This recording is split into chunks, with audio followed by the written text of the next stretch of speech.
Hello webs, hi, this is Fahad from Future Phones, and today I have an Asus laptop to repair.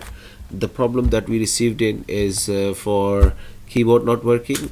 We have already tried with a new keyboard and the result was same. The keyboard still did not work, and the customer has already given it to someone to have the charging port repair. He fixed the charging port, and since then it wasn't powering on. We fixed the charging port and it powered on, but the keyboard stopped working. So there was some issue with the keyboard as well, that the customer knew as well. He purchased a new keyboard and did not work. We have tried it, it did not work. So let's see what is the condition on the board, because we are lucky to have the board view and the schematics available for this particular machine. So we should be able to fix it hopefully. And let me take you to this camera here. This is our keyboard connector, which is here, and it's got two RAMs here. So I will get rid of this battery first here, and I will get rid of this RAM as well, because I need to check these pins. Let's see. Yeah, I've connected the power. Let's see if it powers on. Okay, we have a logo and it's powering on now. What we want to test if the keyboard is working, because this is what the main problem is that we are dealing with right now. The keyboard doesn't work, so it just powered on quite normally. And so this is our okay, so this has powered on. It's asking for the pin.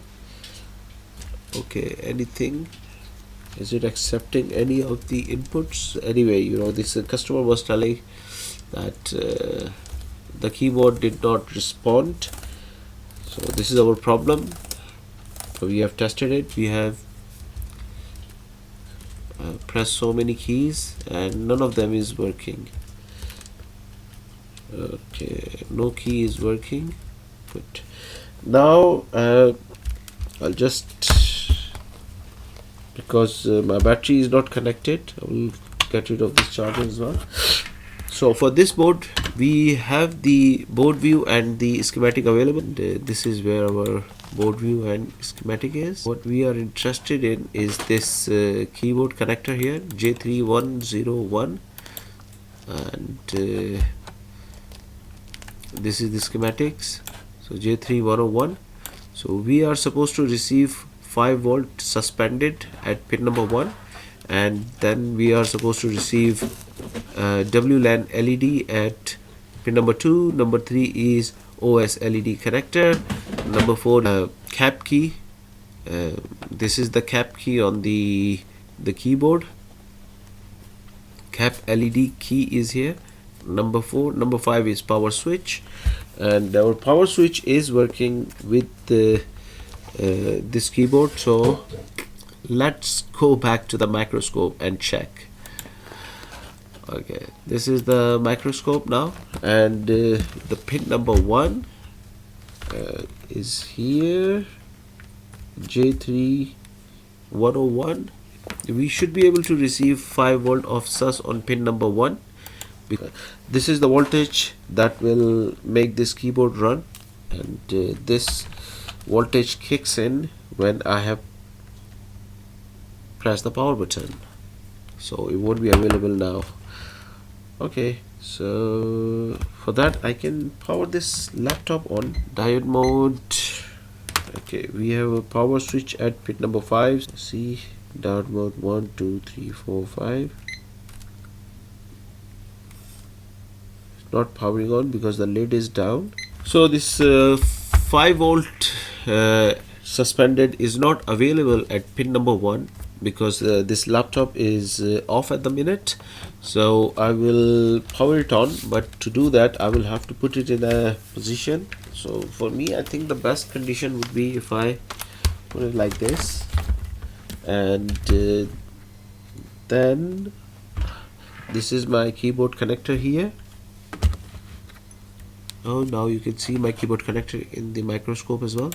So to power it on, I will connect the multimeter in the diode range, and I will connect the pin number 1 2 3 4 5. This pin connect to the ground, and our fan is spinning. You can see here the fan is spinning, the laptop is on. Now I can start checking the voltages at the keyboard connector, and at the keyboard connector pin number 1 was our 5-volt sus.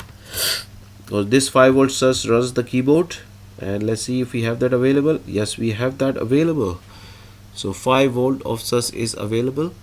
Now after that we had some other voltages at this keyboard connector. Pin number 2 was WLAN LED.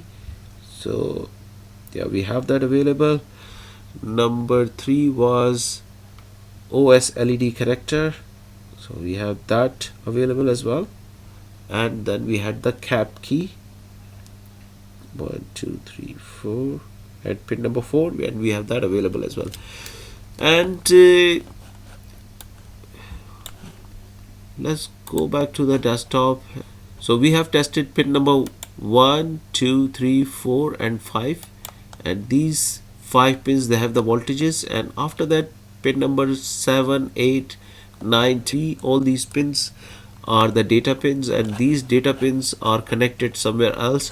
So if my voltage is coming here, then it means that I need, second thing I'm going to look at is these data pins here. So for that I will just zoom this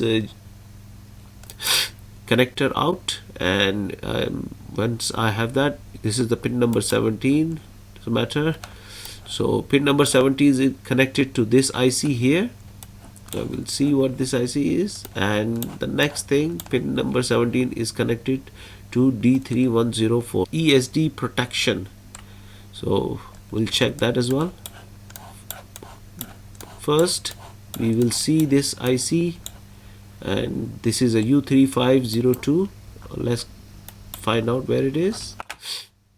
U3502. So this is the U3502, and okay, so this looks like a data IC only, because in this IC you can see most of the connections. So this is one reset, signal here, WRST, and after that all these are data lines here. You can see KS10, KS11, these are all the data lines here, and these are the ground pins, 6, 21, 33, 49, these are all ground pins. And after that we have the ADC pins, these are also data lines. So all okay, this is the clock and data on pin number 1 2 3 of 1 2 3 4 of this IC. So most of the pins on this IC are related to data. So this just makes sense a little bit that our keyboard connectors data pins are connected to this IC, all these ICs. And what we need to look at is okay, what is the power for this IC? I mean, even if it is a data line IC, but we need power for this IC to run. So we have pin number 8, 18 and 32. This is where the 3 volt always is coming. We stand by 33, we stand by 30, we stand by 33_2. Okay, so this is a 3 volt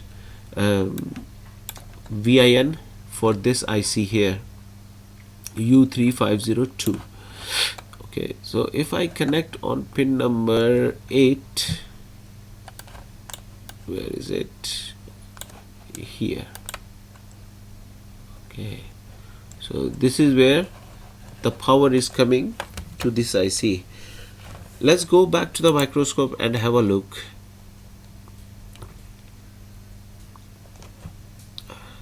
Okay, so we are in the microscope again, and the IC that we were talking about is here.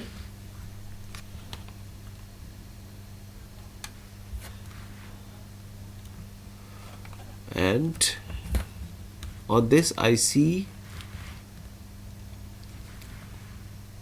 this is the data line IC. So this is connected to the keyboard connector, and we have something very visible. Okay, so this resistor here is blown. So this resistor is blown. Okay, we can check what is happening to this resistor. We are in the voltage range. Okay, so we should have voltage on one side of this resistor, which is not passing to the other side. So let's see what we get here. So we got 3.3 volt on this side of the resistor, and if we go here, okay, we are getting 2.87. so interesting. It is releasing some power, but since this resistor is all blown up, so my first suspect for this repair is this resistor. Let's see what's this resistor doing here and what's his job. And we go back to the desktop and let's see here. So the resistor, it is this one, R355. So this is the, okay, it supplies power. It is giving power to this IC. So let's say maybe, I don't know what this is, what is the value of this resistor. We can check. Okay, it's a 0 ohm resistor, so there should not be any resistance between pin number 1 and 2. So if let's say 3.3 volt was coming here, then the 3.3 volt should be available here also on pin number 2. So there is, since there is no resistance, but since this resistor is blown, we are not receiving exactly 3.3 volt. At pin number 2 we are receiving 2.8. so there is a little bit leakage on this resistors, and this is probably why our keyboard is not working. So we can go back into the microscope, and since this is a 0 ohm resistor, I can actually just run a wire through, and let's see if we can successfully fix this one keyboard. Now this is our resistor in question here, and it looks really bad condition. Now I will just run this the wire, this resistor.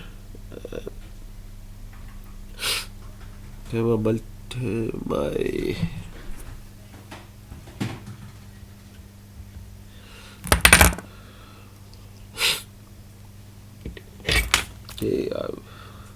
okay, let's tin this wire. My soldering iron is hot, is on actually.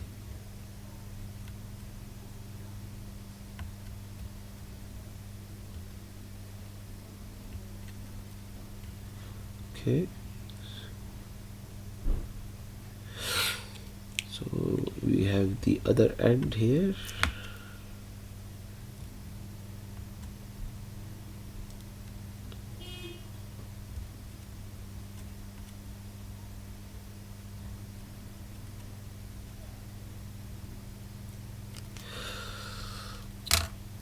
Let's hold it from close distance here.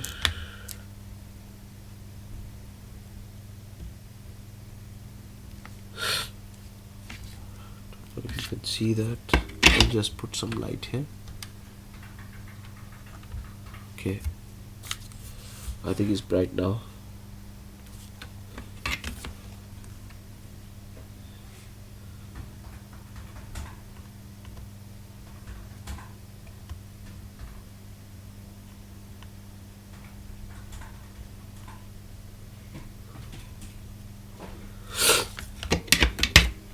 Okay, the wire we have connected a jumper wire on this resistor. Okay, it's not connected. It's a 0 ohm resistor, so we can throw a wire on it. However, I mean, if this repair is successful, I will put a 0 ohm resistor here, because this resistor has protected the circuit, and we want it to be the same way, because this wire can, if there was any higher current going past this resistor and this wire allowed that current to go past, then it can damage some other parts. Okay, so our wire is on. Now next thing I'm going to test is the we are in the beep range now, and we will check this resistor. So it's a 0 ohm resistance now. So after this wire you can see, so 0.02, this is the same resistor for this probes. So okay, next thing I'm going to connect the charger again, and power in this laptop. I want to see if my 3.3 volt is going across this resistor. Okay, so this keyboard is here. I'm in the diode range. I'm trying to power this laptop on now. 1 2 3 4 5. Okay, and see if it powers on. Yep, it powered on. You can see the fan is spinning. It's powered on. Let's check the value on the resistor. Okay, voltage range.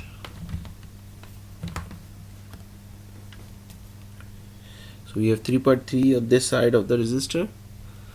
Let's check here, and we have a 3.3 volt here available as well. Okay, I think my laptop should have powered on. I will check the keyboard if the keyboard is running. This laptop is powering on. Next thing we are going to test if the keyboard is working. Okay.